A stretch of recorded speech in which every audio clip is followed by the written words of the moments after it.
Ashford Falls hadn't changed much in 20 years. Same winding roads. Same crooked church bell. Same cold silence around one unanswered question. Why was Michael Thornton murdered? Lydia Thornton never stopped asking. She never remarried. Never left town. Every year, on the anniversary of his death, she came here. To this stone, this scarf, this moment. Michael was everything to her. A history teacher. A quiet man with a loud laugh. He was walking home one night, and someone shot him in the back of the head.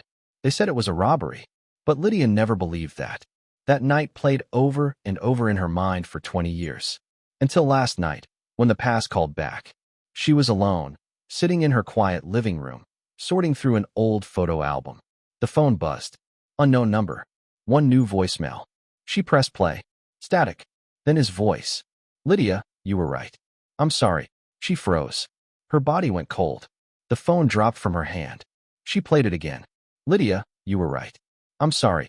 It was Michael. No doubt. She hadn't heard his voice in 20 years. Not on tape. Not in dreams. Not anywhere. And now, on the anniversary of his murder, it was back.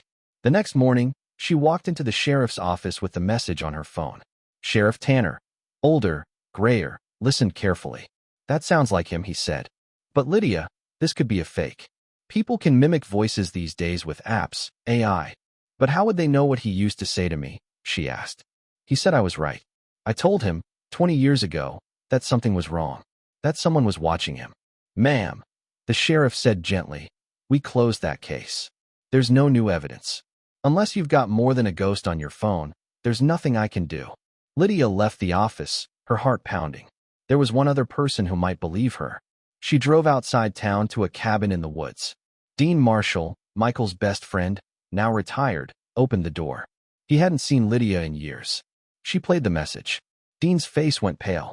He stepped back, as if he'd seen a ghost. Where did you get this? He asked. Last night, she replied. An unknown number. Dean stared at her. Then he shook his head slowly. This isn't right, he muttered. Some voices should stay buried. He walked back into the house and closed the door. Lydia stood on the porch, trembling. What was he hiding? She got back into her car and sat in silence. The phone glowed. One saved message. She pressed play one more time. Lydia, you were right. I'm sorry. She closed her eyes. Her hands trembled. This was only the beginning. Lydia didn't sleep that night. She sat at the kitchen table, listening to the voicemail on repeat, searching for something. A clue in the tone, a hidden message, anything. The voice was clear, gentle, regretful. It was him. By morning, she was back in the attic, tearing through old boxes, letters, journals, photographs. She needed to remember what he was afraid of, what he didn't tell her, what he meant when he said, you were right. There was nothing, just the same old memories she had held onto for 20 years. She drove to the edge of town, to the only person who had ever truly known Michael besides her, his mother, Dolores Thornton. Dolores was quiet now, frail, but her eyes still burned with grief. I heard his voice, Lydia said. Dolores stared at her. What? I heard him. On a voicemail. He said I was right. He said he was sorry. Dolores didn't blink, didn't speak. She just reached into a drawer and handed Lydia a small envelope. He left this here the week before he died, she whispered. Told me not to open it unless something ever didn't feel right. Lydia opened the envelope in the car. Inside was a faded index card. One sentence, written in Michael's handwriting. If anything happens to me, find Dean. He knows. Her hands trembled. She already had gone to Dean, and he had shut her down. She returned to his cabin that afternoon. He was chopping wood in the backyard. When he saw her, he didn't speak. I found the note, she said. Your name was on it. Dean stopped, lowered the axe, stared at her like he'd just seen something he was hoping never to face again. I don't want to do this, he muttered. But I do, Lydia said. I've waited 20 years for someone to tell me the truth. Dean led her inside, poured a drink, sat across from her, the tension in the room thick as smoke. There's a lot I can't say, he began. But Michael was scared. He thought someone was following him, watching him. He said something was coming, something he couldn't stop. Coming from who? Dean paused, then whispered, people he once trusted. From the military. From before he met you. Lydia blinked. Military? He never told me. He couldn't, Dean said. He signed something. Something serious. But he broke the rules. He started writing things down. I begged him to stop. Lydia leaned forward. Are you telling me Michael was killed because of something he knew? Dean looked her dead in the eyes. I think Michael knew something he was never supposed to carry home. And now, someone's trying to bury it again. Lydia stood up. The voicemail echoed in her head. You were right. The words weren't a goodbye. They were a warning. Lydia couldn't shake the conversation with Dean.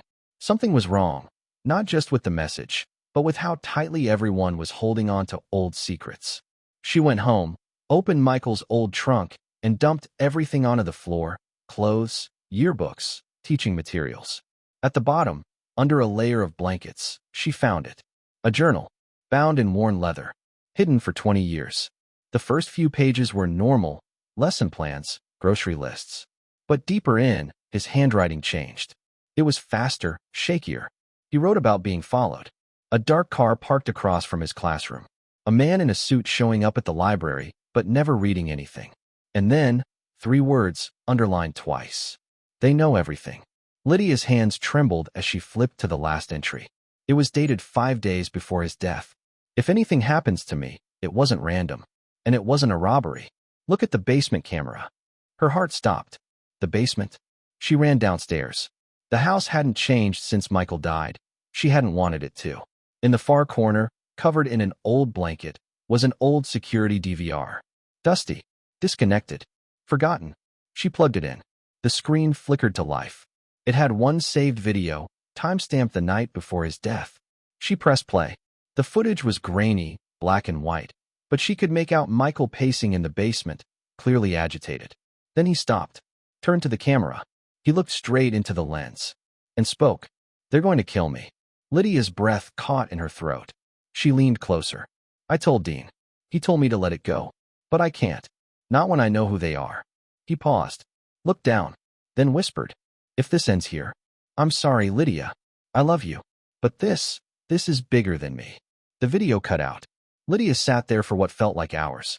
Michael had left her a map, a warning, a plea, and now someone knew she had found it. Because as she looked up from the screen, her phone buzzed again. Another voicemail. Unknown number. Lydia didn't listen to the voicemail right away. She stared at the screen, heart pounding. The first one had shaken her. This one terrified her. She tapped play.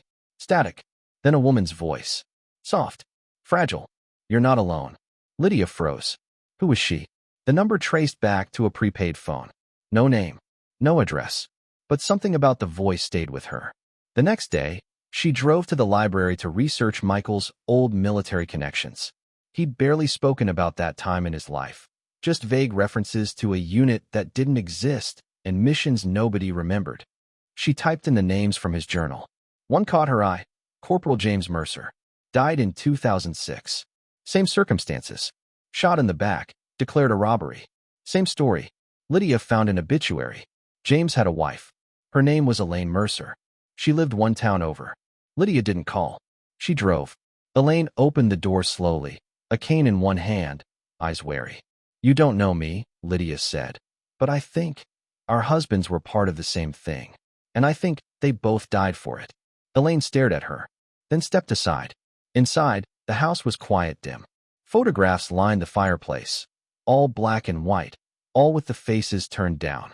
I got a voicemail too, Elaine said, lowering herself into a chair. Last week. My first in 16 years. What did it say? Lydia asked. Elaine looked down. It was him. James. Just like yours. His voice. He said, it's not over. Help her. Lydia felt her chest tighten. Elaine stood slowly and reached into a drawer. She handed Lydia a small plastic case, a microcassette. My husband mailed this to me the day before he died, Elaine said. I never had the courage to listen. They played it together. The tape hissed, then James' voice broke through. I don't know who's next, but they're cleaning house. They're calling it Echo Canyon. If this tape makes it out, you have to warn Lydia Thornton. She doesn't know what Michael found. Lydia's hands shook. She pressed pause. How did he know me? She whispered. Elaine didn't answer, but she opened a small jewelry box, pulled out a folded piece of paper, and placed it in Lydia's palm. A map, with coordinates, scribbled in James' handwriting. Michael left something behind, Elaine said. Somewhere they didn't look. Lydia stood, gripping the map, her pulse racing. She wasn't chasing ghosts anymore. She was chasing the truth. Lydia sat in her car, parked on the side of a gravel road, staring at the microcassette in her hand. The tape felt heavier than it should, as if it carried more than sound, as if it carried a body, a soul, a warning. She played it again. James Mercer's voice cracked through the static. They called it Echo Canyon. Psychological warfare. Memory control. Coercive conditioning. We were told it was for national defense, but it wasn't. It was darker than that. Lydia rewound it, listening over and over. Warn Lydia Thornton. She doesn't know what Michael found. She drove back to Dean's cabin. He didn't answer the door. She banged harder. Dean, I have the tape. James Mercer left it. He mentioned Echo Canyon. The door opened slowly. Dean didn't look surprised. He looked tired, defeated. Inside, Lydia sat across from him at the same table. She played the tape again. Dean said nothing until it ended. Then he nodded. I didn't think she'd ever find you, he said. You knew, Lydia whispered. I knew enough, Dean said. Michael and I, we were part of something during the war. We signed non-disclosure agreements so deep, we weren't even supposed to remember we'd signed them. He stood up, walked to a cabinet, and pulled out a thick, dust-covered folder. Inside were documents. Redacted pages. Black and white photos of men sitting in metal chairs with wires taped to their heads. They tested something on us. Not just interrogation resistance. Thought programming. Audio hallucinations. The kind that don't stop when you wake up. Lydia flipped through the pages, her hands trembling. This is real, she said. Dean nodded. Michael got paranoid. Thought they were still tracking him. He said he had proof. That he was going to leak it. And you told him not to, Lydia said. I begged him not to, Dean whispered. I knew they'd come for him. Lydia stood. And you let them. Dean's eyes filled with tears. He left something behind, didn't he? Yes, she said. And I'm going to find it. Dean handed her a single photo. Old, bent at the edges. In the photo, Michael, James Mercer, and a third man with sharp eyes and a military uniform. Dean circled the third man with a pen. Colonel Peter Halden, he said. He's not a ghost. He's a state senator now. Still untouchable. Lydia stared at the photo. Michael had tried to tell her. Now, through strangers, whispers, and tapes, he finally was. The map James Mercer left behind led Lydia 40 miles out of Ashford Falls. Dense forest. No roads. No trails. Just a cluster of coordinates scribbled over a military grid. She parked where the dirt road ended and hiked the rest on foot. The woods were silent. Not peaceful, unnervingly quiet. The kind of quiet that felt like it was watching her. After an hour, she found the clearing. An old fire pit. Rotten wood planks. A rusted shovel leaning against a tree. She checked the coordinates again. She was standing on it. Lydia started digging. The dirt was soft. Loamy. Like it had been disturbed before. 3 feet down, the shovel hit something hard. She dropped to her knees and cleared the soil with her hands. It was a metal lockbox.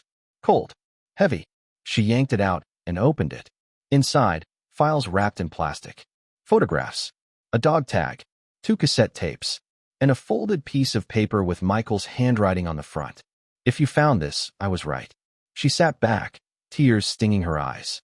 She held the dog tag, Michael's, and whispered his name. The files were worse than she imagined. Photos of men strapped to beds. Pages titled Echo Canyon, Phase 4. Names of soldiers marked inactive, Michael and James both on the list. Then, tucked between the papers, a list of funding sources. One was tied to Halden Industries. Halden, the man from the photo. The man Dean said became a senator. He hadn't disappeared. He'd climbed higher. Lydia's phone buzzed. A text. Unknown number. Put the box back. Now. Her breath caught. She looked around. The woods were still. Too still. She grabbed the files, shoved them in her bag, and sprinted back through the trees. Every crack of a branch made her heart pound harder. She reached her car, locked the doors, and drove. Fast. No looking back. That night, as she sat on her porch, the box beside her and Michael's photo in her lap, she noticed something strange. A fresh footprint in the dirt, leading up to her porch, and back into the woods. She hadn't seen anyone, but someone had been watching. Lydia didn't sleep that night. The box sat on the kitchen table like a bomb. The files, the tapes, Michael's dog tag, it was all out in the open now. The voicemail, the journal, the coordinates. The second tape. She hadn't played it yet. She pressed record on her phone, just in case, then slid the second tape into the old player. Michael's voice came through, clearer than before. "If you're hearing this, I didn't make it." He paused. She could hear him breathing. "I tried to protect you, Lydia, but there are things I couldn't say back then. Things I had to hide from you. Not because I didn't trust you, but because I loved you." He took another breath. "There's a file in this box marked Halden. That's who you need to expose." He didn't just run Echo Canyon. He expanded it, buried the bodies, bought the silence, and he's still in power. Lydia sat frozen, tears running down her face. Michael's voice continued. "I recorded everything. They don't know I made copies. They think they erased me.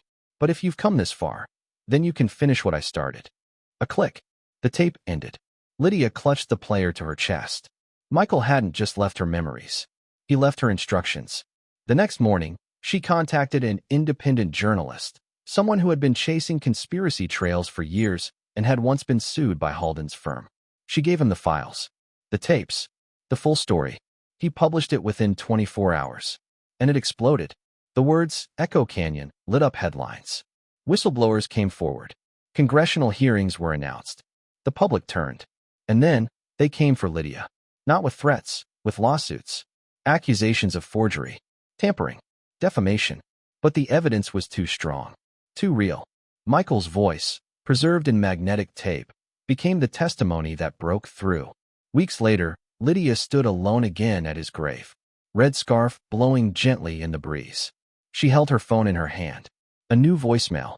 No number. She pressed play. Michael's voice. "One last time. Now you know, Lydia. And now, I can rest." It started with one article. Then came another. Then a flood. Leaked documents tie Senator Halden to defunct psychological warfare program. Echo Canyon. Hidden military program surfaces after 20 years. Widow claims murdered husband left behind key evidence. Lydia watched the news in silence. She never imagined the world would listen. Within days, independent investigators and former soldiers began coming forward. Some verified the files. Others denied everything. But one thing couldn't be ignored: the tapes. Michael's voice. James Mercer's warning. And now, Lydia's testimony. She was called to speak at a closed-door congressional hearing. She brought the lockbox. She brought the photo. She brought Michael's dog tag. She brought his voice. The committee room was cold, clinical. Cameras weren't allowed, but every seat was filled. A senator asked the first question. "Mrs. Thornton, why did you wait 20 years to come forward?" She answered calmly. "I didn't wait. I didn't know. My husband was murdered, and they buried the truth with him." Another asked, "Do you believe Senator Halden personally ordered your husband's death?" "I believe he made sure it happened," Lydia said. "And I believe he thought no one would ever find out." When they played the tape, Michael's tape, the room went silent. Even the men in suits shifted uncomfortably. One voice, 20 years old, still haunting. "I try to protect you, Lydia, but if you've come this far, you can finish what I started." After the hearing, reporters swarmed. They called her the widow whistleblower, the voice of Echo Canyon. She didn't care about the titles. She just wanted the truth to live. Halden denied everything, claimed the tapes were fake, called the documents fabricated. But more tapes surfaced, from other families, other victims, names once buried now rising to the surface. And slowly, the silence broke. Lydia walked out of that hearing knowing the fight wasn't over. But for the first time in 2 decades, she wasn't alone in it. The news cycle moved fast. The hearings turned political. Halden's allies worked overtime to discredit Lydia, to drown out Michael's voice with legal jargon and denials. But none of it stopped her. Everywhere she went, courthouse steps, interviews, press rooms, she wore the same faded red scarf. The one she'd worn the night Michael died. The one he had given her. It had become a symbol, a quiet protest, a reminder. Strangers stopped her on the street. "Thank you," they whispered. "My brother was in Echo Canyon. My father disappeared in '06. My mother never got answers either." The world was listening now and remembering. But not everyone supported her. Threats started coming in. Anonymous letters. Late-night calls. Once, someone left a shredded scarf on her doorstep. But she didn't stop. She held a small vigil in Ashford Falls. Just her, a few candles, and a handful of neighbors who still remembered Michael. She read aloud from his journal. "I'm tired of pretending," she said. "Michael wrote those words 20 years ago. I won't pretend anymore either. That night, she walked home alone under the stars. The town was quiet. The red scarf fluttered behind her in the wind. She unlocked her front door and froze. The lights were already on. Someone had been inside. The drawers were open. The files were gone. But the tapes, the originals, were still there. And next to them, a single Polaroid. It showed her, standing at Michael's grave. She looked around the room. Every window was closed. Every door locked from the inside. Someone wanted her to know they could still reach her, that this wasn't over. But Lydia didn't run. She took the Polaroid, burned it in the sink, and sat down at her kitchen table. She wrapped the scarf tighter around her shoulders and whispered to herself. Not this time. She picked up the tapes and started duplicating them again and again into digital copies, encrypted folders, hidden cloud drives. If they wanted to silence her, they'd have to silence the whole world. Michael's voice would live on, and so would the truth. It had been 3 days since someone broke into Lydia's house. 3 days since the photo at the grave. 3 days of watching over her shoulder, locking every door twice, checking every window before bed. But fear wasn't stopping her. She traveled to Washington again. This time, not for a hearing, but for a face-to-face meeting. Someone on the inside had reached out, a retired intelligence analyst named Victor Shaw. He said he knew about Echo Canyon, said he had seen her on the news, and remembered her husband. They met in a hotel hallway. Not a room, just the hallway. Victor was in his 70s, cautious, voice low. I remember Michael Thornton, he said. Smart, quiet, didn't belong in the program. They used him anyway. What was Echo Canyon really about? Lydia asked. Victor looked her dead in the eye. Erasure, he said. Erasing men from their own minds. Identities, memories, conscience, rewritten through audio loops, hypnosis, and trauma. It wasn't defense. It was control. Why kill him? Because he broke through, Victor said. He remembered. And that terrified them. He handed her a flash drive. Everything I have. Names. Documents. Meeting logs. Including one with Halden present the week your husband died. Lydia took it and backed away. But Victor didn't follow her. I won't live much longer, he said. But this matters. Back at her hotel, she opened the files. Inside, classified logs, payment trails, black site transfers, all leading back to a shell company directly tied to Halden. It was the missing link. She barely slept that night. The next morning, she boarded the train back to Ashford Falls. As she stepped off the platform, her phone buzzed. Unknown number. A single message. Turn around. She froze. Turned. At the far end of the platform stood a tall man in a black coat. She couldn't see his face. He didn't move. Just stood there. Then he turned and walked away. Gone in seconds. Lydia's hands shook, but she didn't delete the message. She saved it. It wasn't just about Michael anymore. It was about everyone they tried to erase. And now, she had their names. Lydia knew she didn't have much time. The files from Victor Shaw were enough to trigger a deeper investigation, but not enough to guarantee exposure. The machine behind Echo Canyon had spent decades perfecting silence. If she was going to break it, she needed to do what Michael couldn't. Speak loudly, publicly, permanently. She drove to the old university studio where Michael used to teach communications. The equipment was dusty and used, but the recording booth still worked. She sat behind the microphone, took a breath, and pressed record. My name is Lydia Thornton, she began. 20 years ago, my husband, Michael, was murdered. They called it a robbery. It wasn't. She told the whole story. The voicemail, the journal, the tapes, the graveyard photo, the secret buried under pine trees, the photo of Colonel Halden, the testimony of Dean, the files from Victor. And finally, the moment she knew the truth wasn't a conspiracy. It was history. I don't care what they do to me, she said. I care that you know the truth.